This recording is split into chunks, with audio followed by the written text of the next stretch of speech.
All right, everybody, welcome back to another edition of Trail Signs. I am Ghost Mule, your host that doesn't know what he's doing, and with me is another guest this evening. The brain is hard. Uh, this one is a special one for me because this is probably one of my best friends that I've made through this whole operation. And without further ado, I'll go ahead and introduce Jim from Lost Again with Jim. How are you doing, Jim? I'm doing all right. How about you? As best as I can be right now. I haven't really divulged too much, and I won't go into it. But part of the reason why I've been a little bit quiet here lately is I am dealing with some medical stuff. So I have some tests coming up tomorrow, so that'll be interesting. But I'm not going to dwell on that. What's up with you? How you been, man? Doing pretty good. Finally getting back into the swing of, backpacking and YouTubing and all that stuff. I had everybody knows I put out a video about it, but I had a sick dog that we had to deal with for about 9 months. And she's good now. We're on the other side of it, but I definitely put everything on hold for 9 months while we sorted that out.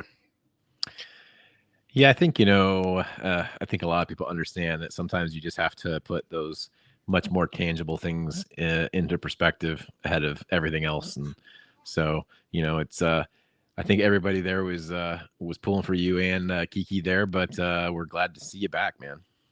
Yeah, it's been weird. It's kind of funny. You've got all your gear behind you, and all my gear lives in my garage, and it's like 102 out there. So I'm not going to be filming in the garage anytime soon. Yeah, that's understandable. It's 104 here, so I Oof. totally get that. Yeah, It's kind of I'm much nuts. less backpacker themed than you are this evening. Mine is by necessity because my apartment is tiny, and so it's essentially a gear closet that I live in because Oh, I have a gear addiction. see that's a thing that I have moved away from. I've kind of decided that I'm not going to collect gear. I'm just going to find the pack that does the thing that I wanted to do, the sleep system that does the thing that I wanted to do, cook kit, and then I'm just going to use them until they don't work anymore. And then when they break or stop working, I'll buy a new one. But I'm not doing that anymore. I fell into that trap early, especially in YouTubing. I think it's easy to do because, like, those are the videos that people watch. People want to see gear reviews. People want to see, and it bums. I'm having a weird relationship with YouTube right now. Um, it it bums me out that if I make a video that's almost the same as the next creator's video who made one that's the same as the next creator's video who made one that's the same as the next creator's video, that's going to do really, really well. But if I make something that is unique and in my opinion more creative, those don't do as well. Like everybody made an Xmed video and all of them did great. And I mean, it's a cool tent. Don't get me wrong. I love my Xmed. I carry it. It's one of my favorite shelters. But like, how many Xmed videos do we need? Yeah, no, it's definitely that love-hate relationship with outdoor backpacking YouTube thing. I think most of us would love to be able to just make trip videos, but those are the videos we tend to put a lot into and a lot of thought process. And then you turn around and do a video, like you said, of gear that you just kind of like, well, I got to do this video because this is the gear I'm using. And it's funny you said the Xmid because that's by far my largest video. I think it's at like 25,000 views or something now, which is like almost a quarter of my entire viewage. My Xmed video is so old that they don't make the version that I reviewed, and it still gets 45, 50 views a month. And like, I have the old drop version, which I think was like second generation, maybe third generation. Right. And so like I'll get comments all the time like, "Oh, weird, your vents are in a different spot." I'm like, "My dude, the video's 5 years old. The Oh tent yeah. is 5 years old. Like they've made 7 or 8 different changes to the design since I got this tent." But it's still like my most viewed video, and I'm just like, and I do feel like on that one I'm pretty hard on myself when it comes to this stuff, but on that specific gear video, I think I did a pretty good job. I think most of my gear videos are garbage. And I think largely it's because I don't enjoy them. Like I'm not having fun making them. Yeah, I did a pretty good job on the X-Men video. I did a pretty good job on my review of the Waymark Lite, but then Waymark went under, so I took that video down. You can't even watch it because that's true. I why hadn't have a thought about that. review for a pack that no one can buy? Yeah. You know what I mean? And that was like, every fifth or sixth comment I would get on that after Waymark unfortunately closed. Oh, they closed. Oh, dude, I know. Yeah, Okay. we know. We know. So I got tired of I just got tired of getting the comments, so I just turned the video off. Makes sense. I mean, technically it's still up there, but he can't, like, it's not public anymore. Um, and so I went through this weird phase where I turned off half my videos. Like I've had the channel coming up this September, and I'll actually be on trail for a trip. I'm not going to tell anyone what I'm doing, so everyone's going to find out when the first video comes out, except you, because I I told know. you already. Yeah, I you, know. but don't tell anybody. I won't say a word.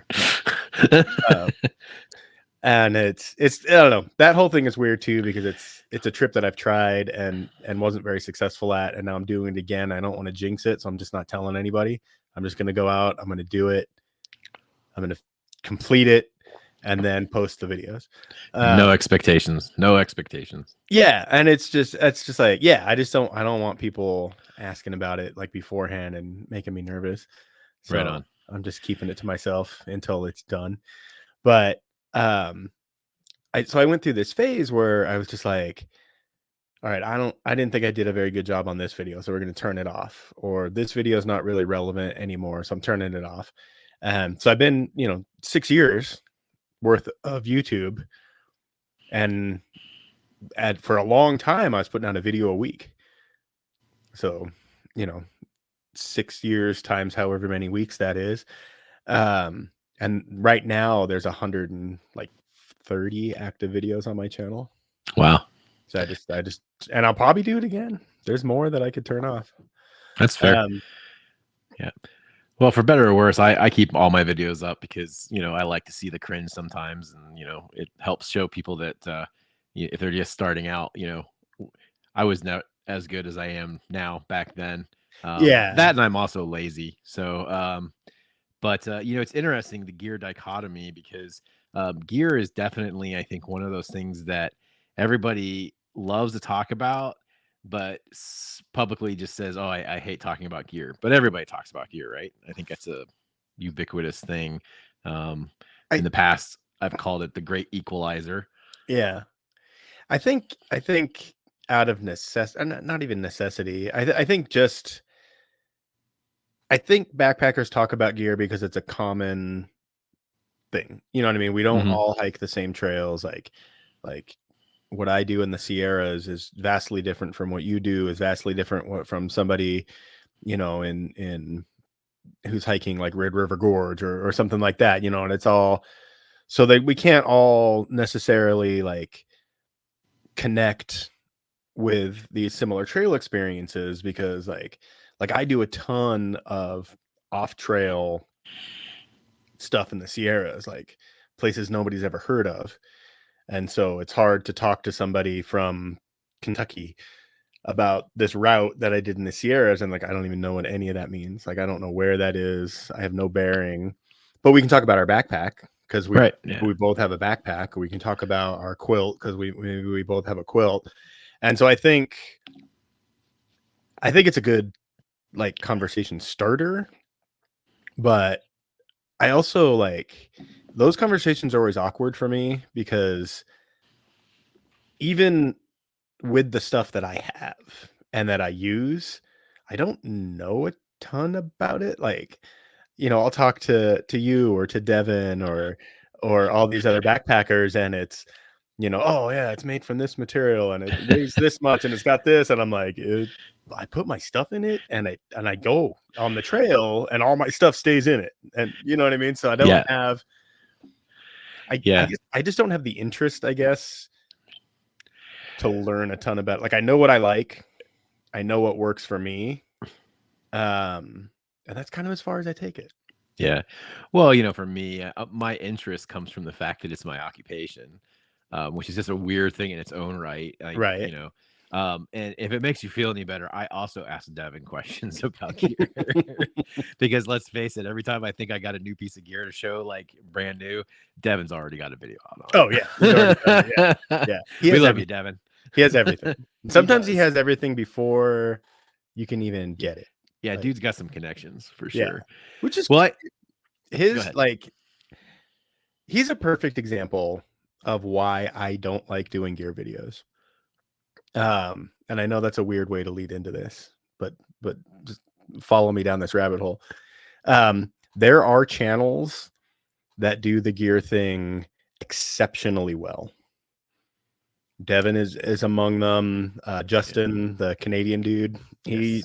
his videos are so informative and just so well thought out, and so like unbiased, Mhm. and there are several channels that they just do the gear thing so well, and then there are other channels who we'll just say don't. Um, and you get flooded with all these videos like, okay, I want to learn about this backpack, or I want to learn about, like, okay, perfect example. I was recently shopping for a sleeping pad because mine failed catastrophically. And so first two channels I went to, Devin and Justin, because I know, like, I can trust their stuff. But then because I watched because I watched those videos, I got recommended a million other videos about the same sleeping pad. And I'm not going to call anybody out, but there's varying degrees of quality. Mhm. We'll just say that. And it's just like, so I look at Devin's video about this sleeping pad and I think to myself, like, why would I make a video when if somebody asks me about the pad, I can just go, oh, you have to watch Devin's video because it's fantastic. Like, so why would I add to that noise with like a subpar video Sure. when there's already two really great, super informative videos about that product? Yeah, absolutely. And I think that kind of goes into one of the points that I was going to make on our topic here, which I'll go ahead and introduce here in a minute. But it also goes back to, I think, one of the things that gets lost, I think, a lot with YouTube is the element of what that experience level, that person who's presenting it is at. Because I think a lot of people can make a video. If I'm being honest, I'm self-taught. I figured it out, and over time you can make a pretty decent looking video without a lot of experience. And I've definitely come across some channels where it looked really good, and then I started kind of looking back and realized that, oh, this person's well intentioned, but they're kind of presenting themselves as having a certain level of experience, and the reality is they haven't achieved that yet. And trying not to be judgmental on that, but at the same time, I think we don't really know where the experience level of a person is at, even just based on their gear usage.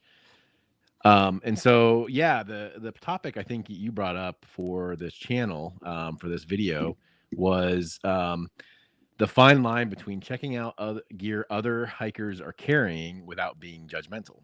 Yeah. So the reason I came up with this idea, the reason I'd suggested this was I was on a hike out near Grouse Ridge, which is just kind of it's my go-to spot when I just need to go, because it's like 45 minutes away from the house. There's no permits necessary. There's like dozens of trails and dozens of lakes. You can just go out and do. You could plan a different trip every weekend, basically starting from the same trailhead, and you don't have to mess with any kind of red tape. So anytime I'm just in the mood for an overnight, that's where I go. And so I was out there. I was hiking to this spot called Byers Lake. And I came across this guy that had like an old school, like external frame pack, like with the cutout for the giant sleeping bag to get strapped down underneath and everything. And I was so stoked. I was like, oh man, I haven't seen one of those backpacks in years. Like, that's so cool. And like, he was kind of immediately taken aback. Like, he was like ready for a confrontation where it was just like, you could tell that more than once somebody's been like, oh, you shouldn't carry that, but you should get this, you should have, that's too heavy, you shouldn't do this. But I was like genuinely stoked. I was just like, that is so cool. Like, I love that you're out here with this gear, like totally old school. Like, that is so cool to me. And then we started talking and we got along really well. We ate lunch and filtered water together, and he kind of like showed me like, and all his stuff was like some of his stuff was older than me, and it was so rad to see that. Like, he had this stuff, and he's like, I'm going backpacking, this is the stuff I have, so I'm gonna go. And I love that. I love that idea of not getting wrapped up in, you know, do I have the most popular shelter? Do I have the lightest shelter? Do I have the lightest backpack? You know, do I have the lightest stove? Do I have the lightest whatever? And he just had a bunch of stuff, and he was just like, we're doing this. We're going to go hike 8 miles in the woods with like 45 pounds on our back. And it was so cool. But it was That's interesting. Awesome. It was interesting, his immediate attitude, because it was just like, he was just like, oh God, this guy is going to fucking talk to me about gear. Yeah. You know, it's funny you said that. I had almost the exact same experience, but it was on like a gear forum, and somebody posted some pictures of some, you know, really old school gear, and I was like, oh my gosh, I haven't seen that stuff in forever. And it, like, you know, I was genuinely impressed. I was like, wow, it was really impressive that you to carry that. And the response I got from him was just like, you could tell he had just started typing it before he even finished reading my post. And it was like, this is why this works, and this is why this works, and this is why you don't need this. And I'm like, whoa, calm down. I understand where you're coming from, because I have dealt with the person that I'm sure you're thinking that I am, but I legitimately am interested in what you've got. And it was interesting because it was in a vintage gear forum. Oh, okay. Yeah. And so, but like, and again, he responded, he goes, man, every time you know, somebody makes a comment, like, it's just like looking down their nose at me, like, how would you use that gear? Like, that's the worst gear ever. And, you know, I think it's also kind of something that causes new people to have a lot of anxiety getting into the hobby, because they're like, very innocently like, hey, you know, I'm new to this hobby, what should I get? And like, they just get bombarded by people that are like, you've got to do it this way, and it's the only way possible to do it. And it's so judgmental, and it's like, hey guys, tap the brakes. You don't know this person's experience level, or, you know, what the thing they're going to go into is. And I think that's the big element a lot of these people that are very quick to judge gear kind of forget, is that not everybody's approaching it from the same experience. Well, and not only that, like, everybody's needs are different, everybody's desires are different. You know, and everybody's finances are different. Like, if all you have, you know, if you're, you know, I'm 52 now, so if you're my age and you want to get back into backpacking, and all you have is the stuff that you backpacked with when you were 20, and you can't afford to go buy all the new fancy stuff, and all that stuff's still in good condition, yeah, take it. Absolutely. Go. Like, it is so much more important and so much more impressive to just get out on the trail and do the thing that we all love to do. Like, the whole reason we're all here, the whole reason we have these silly channels and our Instagrams, and, you know what I mean? The reason you and I met, the reason you and I became friends was through backpacking. Yep. And I'm so much more impressed by somebody who will just go, this is what I have, I'm gonna make it work, and I'm gonna go do the thing, than I am somebody who's just like, I spent $3,000 on brand new equipment, you know, and then, this sounds way more judgmental than I mean it to, and I'm probably going to piss some people off, but I have noticed a certain type of backpacker who gets all the fancy, new, gnarly, expensive, like, best stuff you can get stuff, and then they just go out for like 1 or 2 nights 3 or 4 times a year. Like if a thru hiker has all that stuff, I'm like, well, if you're walking 2,600 miles, every ounce counts.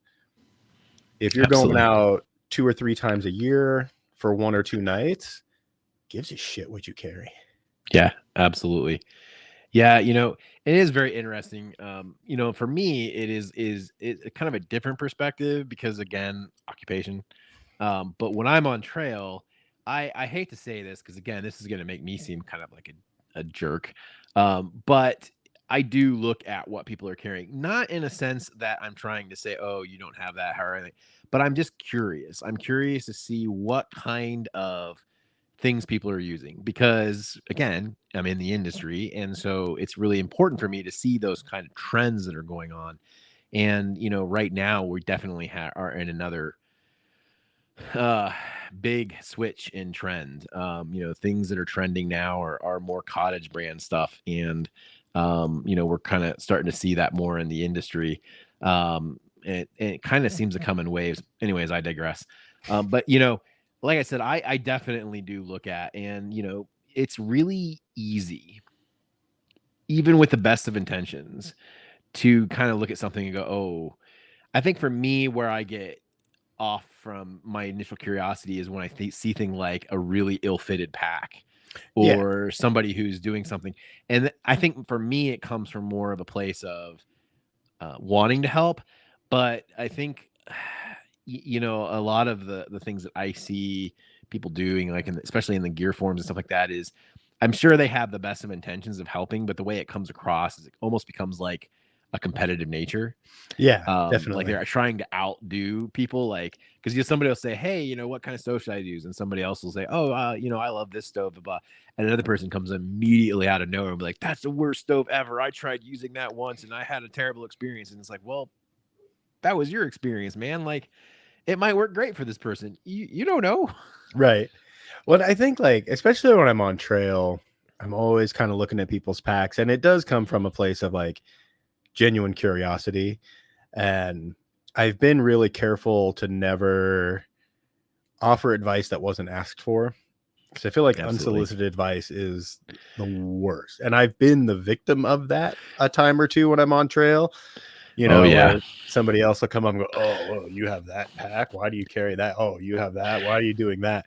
And like for some reason, like trekking poles are a sticky point for a lot of people. Like, why are you carrying trekking poles? This Oh trail is yeah. mostly flat. And I'm like, well, because I'm 52, man. My knees hurt. Yeah. Like, Yeah. No, I definitely have experienced that. And it is the most off-putting thing in the world when you're sitting there in your camp and you have somebody come over and you're like, oh, cool, because generally speaking, the community is really accepting and welcoming and stuff. yeah, But then again, you get that person that comes in and they're like, that tent, that's the worst tent ever, blah, blah, blah. And especially when you hear this, I've never used that tent, but I don't think I would ever like it. Okay. Well, right. good for you, man. Like, Yeah. have a nice Um, day. yeah, that's a weird one. But yeah, so I'll check people's stuff out, but it does come from like I'm genuinely curious, and then I'm genuinely excited, like just that people are out on the trail, like whatever they're carrying. Um, but I love seeing old vintage gear on trail. Oh yeah. Like I love seeing that stuff still in action, still in circulation. Um, when you see one of those old like external frame packs, it's still like in good condition, and like you can tell this person like loves this. This is their pack, Yeah. and they're gonna carry that thing until it just can't be carried. I love that, Oh but yeah. it's a fine line to like how do I talk to this person and tell them how stoked I am, because maybe the person who just talked to them was a jerk about it, and so now they're defensive. But it's I do feel like this story just sprung to mind. I was doing a section hike along the Tahoe Rim Trail, and we came across this young woman, and she was struggling. I mean, she was having a hard time. And we walked by, hey, how you doing? And she's like, oh, my pack's real heavy and this is a big hill. And I'm like, you got it, you got it. We got up to the top and stopped and had lunch and stuff, and she caught up to us and like thudded this like just monster. I was like a 70-liter Osprey something, and then there was stuff hanging all over the outside. And we got to talking, and she had been planning on through hiking the TRT. So this was like a training hike to like get used to her brand new backpack, brand new shelter. She was just doing this little like 8-mile section to just make sure everything worked, which is, by the way, the best of ideas. Yeah, absolutely. Never take untested gear on trail. And so she asked, you know, can you look at my stuff and tell me what I don't need? And I was just like, yeah, let's do this. Let's go through this stuff. And so we're like digging through, and she had a lot that, like, she had like a cast iron frying pan and like change of clothes for every day and all this Ooh. stuff. And so, but even in that, like, new backpackers especially tend to pack their fears. Mm-hmm. And so I never want Absolutely. to give somebody advice that makes them uncomfortable. Like, if having a change of clothes for every day is the thing that makes you feel safe, do that. Like, I wouldn't do that. I carry one set of clothes regardless of the length of the trip, which sounds grosser than it is. Yeah, it does. It's gross. But it, I feel like the more you backpack, the more you embrace that Oh just yeah. kind of that side of it. So anyway, we went through a pack, and I was like, no, if I were packing this, I wouldn't carry this. If I were packing this, I wouldn't carry this. And I never, like, I was really careful to never go, you shouldn't have this. This is dumb. Why are you carrying this? It was just basically like giving her my perspective Mm-hmm. rather than my rules. You know what I Yeah. mean? And weirdly, um, I was out on another section hike, and we bumped into her again on her through hike. And it was just totally random. We were down by Spooner Lake, and That's here she awesome. comes trucking along, and I'm like, "Oh, hey, I remember you." Like, and she's like, "Oh, yeah, yeah, yeah, thanks." I'm like, what did you end up doing?" And she's like, I took, some of your advice, but some of the stuff I just couldn't, I wasn't comfortable with it. I'm like, "Perfect. Sounds like you did a good job." And so there is that kind of balance, and I think it's important. I mean, I'm a fairly experienced backpacker. I've been doing this the majority of my life. Mm-hmm. Um, but I think it's important for people who are experienced, when we're talking to folks who may be brand new, or may just have different experience, because backpacking in the mountains is different than backpacking in the desert, is different than backpacking. You know what I mean? Like, Yeah. um, and I think it's important to offer suggestions rather than like hard set, Mm-hmm. this is how you backpack, like. Sure. Yeah. A lot of that too, definitely I've seen both in my personal and professional, experiences. And, one thing that I always focus on at work is, when somebody comes in, of course, people are asking us questions, and there's a series of questions that I don't really like getting. And it's not that they're bad questions, it's just that they're kind of questions that already are misleading that new person into a different realm. And they usually ask, well, what do you use? Meaning me. And I'm like, man, um, I've been doing this a long time. I know what works well for me. If you're new, it may not be the right thing for you. The other question is, what's the best? And that's never a thing, because everything is different. Thing has pluses and minuses. Um, and those kind of things do play into it. But I think, kind of like what you were saying, I got myself sidetracked here. Um, uh, you know, I think especially experienced backpackers tend to forget that we weren't always experienced backpackers ourselves. And what I carried when I first started, albeit very different because it was several decades ago, but my packing habits were definitely different then. And as you really pointed out on, that whole idea of packing our fears. And it's one thing to hear somebody say, "Oh yeah, you're not going to need that." But in your mind, that might make you feel less uncomfortable, exactly like what you said, which I loved. And I think that's so important, is that we have to give that grace. Yeah. Um, a great example for me was when I did the Sundance Pass with my cousin from Florida, and she is a new backpacker, and she's a lot younger than I am. And I had a lot of people comment on those videos about how her pack was overweight, and you could tell by the way she was walking and stuff. And I was like, yeah, I know. And they're like, well, why didn't you do anything about it? I was like, well, first off, I offered, but it was her experience, and she wanted to do it in her way. And I knew she wasn't going to hurt herself. That was the important thing. I knew there wasn't going to be any safety issues, but she needed to make that experience hers. Yeah. And it's one thing I could have very easily said you need to do this and this and this and this, but I didn't want to do that because I wanted it to be her experience. And she did it. She did it on her own with her own stuff. Now, afterwards, did she ask me some more advice? Yeah, she did. But she got to learn that experience and have that experience. And I think that's something that a lot of times people don't think about, is you have to let people have a bad experience, not bad experience, but like a tougher experience. Yeah, I think it's just part of it. just their own experience. Exactly. Right. Yeah.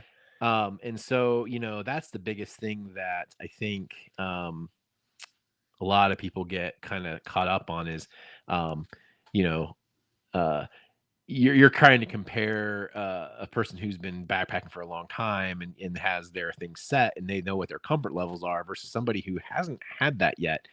And they're really, the only way they're going to get there is if they kind of get there on their own.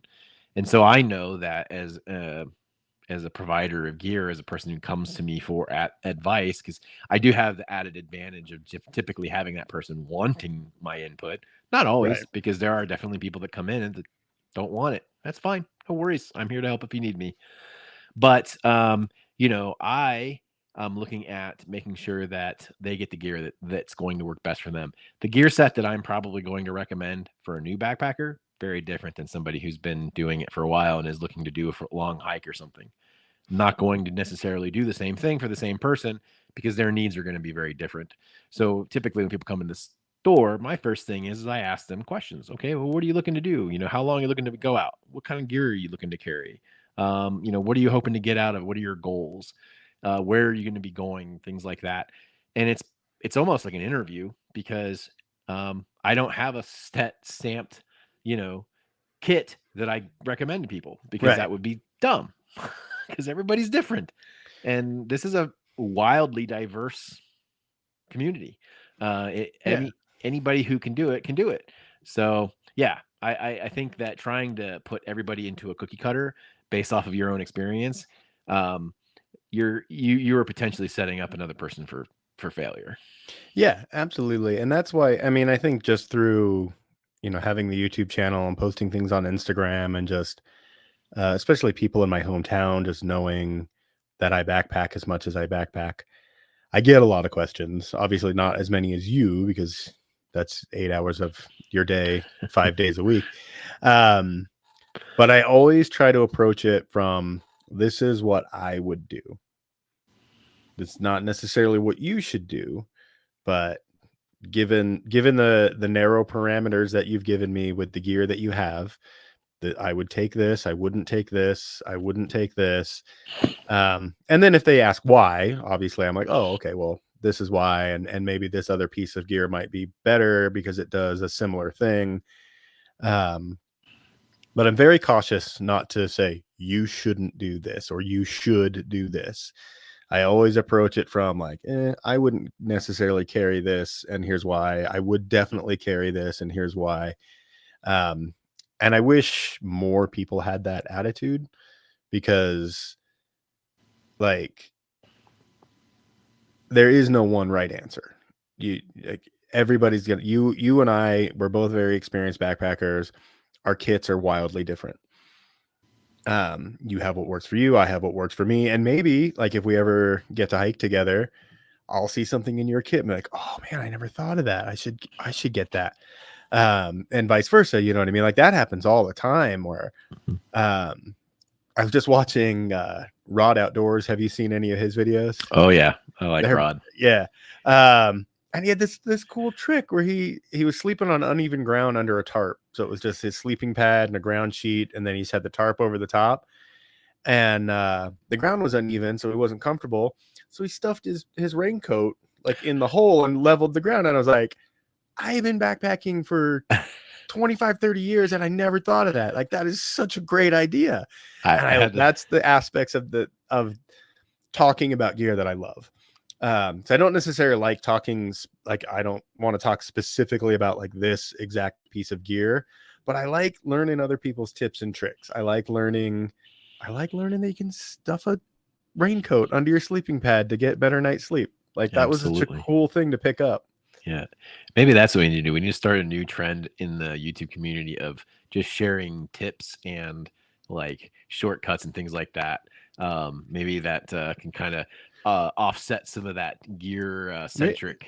Maybe I gotta be honest, I don't know that I'd be real good at that part because Me like too. no, I am absolutely the it is what it is, man. The ground's uneven, there's a rock on my back, whatever. It is what it is. Like I don't really have a lot of tips and tricks other than just like muscle through. Yeah. Embrace the suck. Yeah.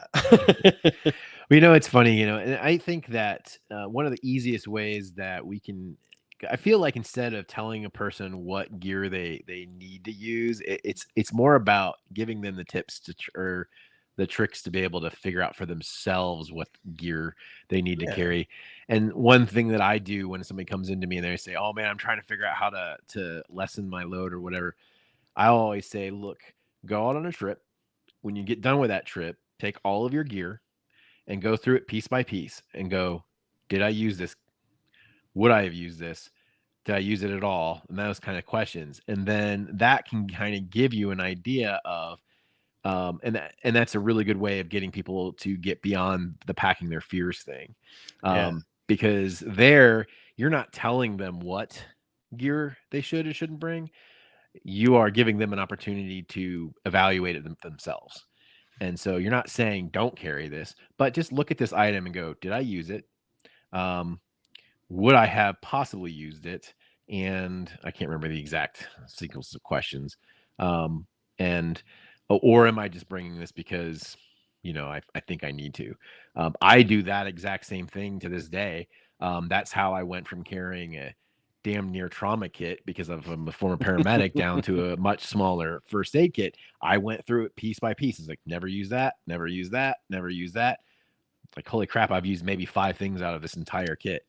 Right. And so I think yeah, you know, that's a tool that we definitely give people is just say, hey, look, just you know what you want, you know what you're using. Take this pack, run it through this course, and then go back and think, did I need this? Did I need that? And then kind of go from there. And I think that's a good tool because again, it's putting the emphasis back on them and allowing them to decide what their comfort level is. So just really quickly, because I know we're catching up on time here.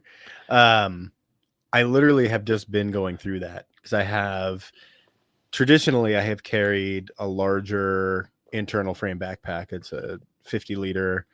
And I carried that on every trip, regardless. You know, sometimes it's half full, sometimes like the roll top doesn't really because there's not enough stuff in there. And so I got a 35 liter frameless. And the first couple times I took it out, I was just like, I don't think this is gonna work. Like I can't get all my stuff in here. Like this pack is tiny.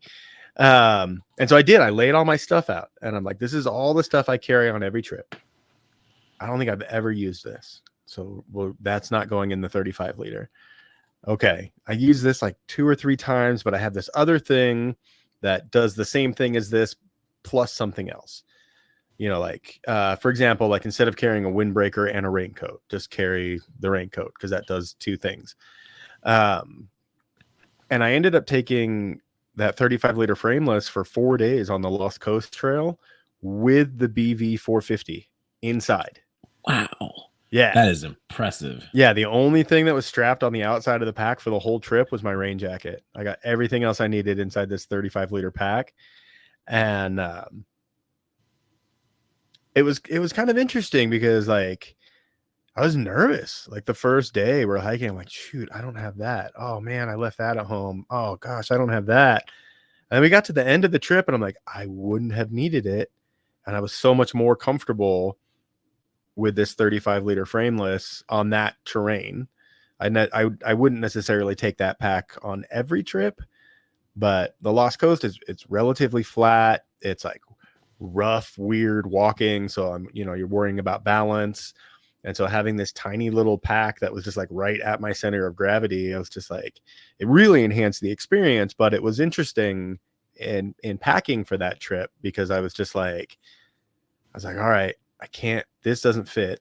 So I got to find something that does this and like one other thing. So I have multi-use gear, and it was a really eye-opening trip, because it was just like I kept with food and water on the first day. So the heaviest load of food, I was at 19 pounds. Wow. That's awesome, man. Yeah. Well, clearly you did something wrong because, I'm just kidding. Yeah. No, I think, again, it just kind of goes back to that idea of still getting used to this microphone. What our experience level allows us to do with our gear. I think, and if we kind of keep that in mind when we deal with our gear conversations, that'll help us out. And for me, go ahead. Well, I think, just as a side note, just like, because it just popped into my head, there's a woman I met on the Lost Coast Trail that had huge backpack, all this stuff. And she was looking at my pack as we were walking by, and she's like, how long are you guys out here? 4 days? We're out here 4 days. What are you carrying? I'm like, nearly nothing. Like, I have my sleep system, I have a tent, I have my bear can and my food. She's like, what about clothes? I mean, you're looking at them like, what's on my body is, I couldn't do that. I couldn't do that. And I think that's where a lot of that comes in, is just like, and this is going to sound weird, and I hope it doesn't turn off any new backpackers who might be watching, but there's a certain level of gross that you just have to accept if you want to get your pack weight down. Like, there's just a certain level of dirt you have to be willing to endure. If you're not comfortable with that level of dirt, carry extra stuff. Like, your pack weight shouldn't matter to anyone but you, because no one else is carrying your pack. Yeah, absolutely. Yeah, again, we just have to consider that everybody's approaching it from a different standpoint. And, I think for me, my final point would be, if you're interacting with a hiker on trail and your first inclination is to go right to gear, maybe figure out a different way to start that conversation. Agreed. Yes. So, well, awesome. I think that's a good place to wrap up. And kind of any last thoughts you have before we wrap it up? One thing, and I'll make this very brief, but it kind of shoots back to what we were talking about at the beginning of creating videos and just existing in the YouTube environment. And I know I'm kind of an idealist when it comes to this stuff, and I get that, and I know a lot of other YouTubers are gonna, that guy doesn't know what he's talking about. But I would really like to see, as a community and as creators, us supporting the more creative side of it, because the reason that the commerce side of YouTube is popular is because that's what we're all watching. And so if you see a really beautifully done trip video, watch the whole thing and leave a comment, like it, follow that person's channel, because we can change the environment on YouTube. Like, we can move it away from commerce to creativity.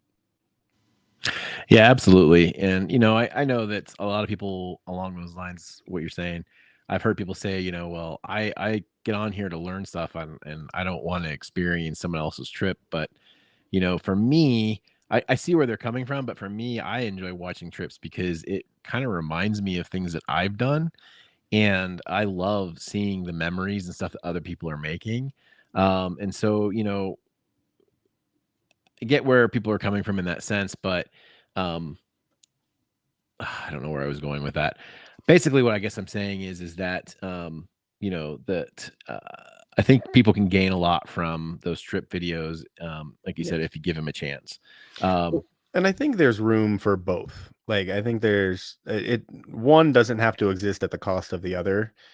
I think, like, I have a running list of places I want to go hiking now because I watched somebody else's trip video, and maybe I'd never heard of that place before.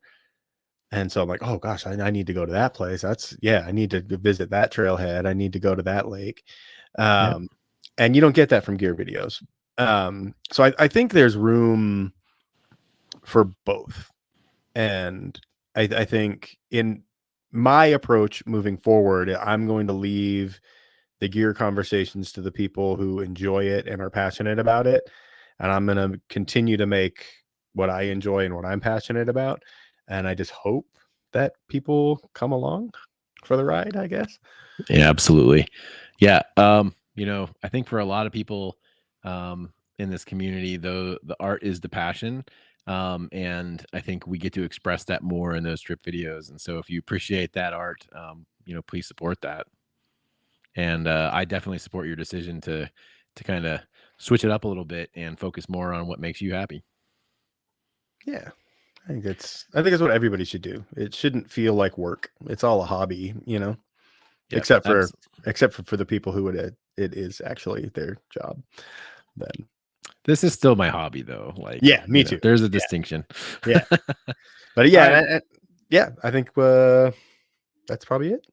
We're good. All right. Yeah, I think so, man. I really appreciate it. I think it was a good discussion, and I think we covered a lot of really good ground. Some ground that probably doesn't get talked about too much. And yeah, I appreciate you coming on. Yeah, thanks for inviting me. It was a lot of fun. And one of these days we are going to have to hike a trail together. Absolutely. It has to happen. All right, my friend. Take care. All right. I'll see you soon. See you later. Good night, everybody.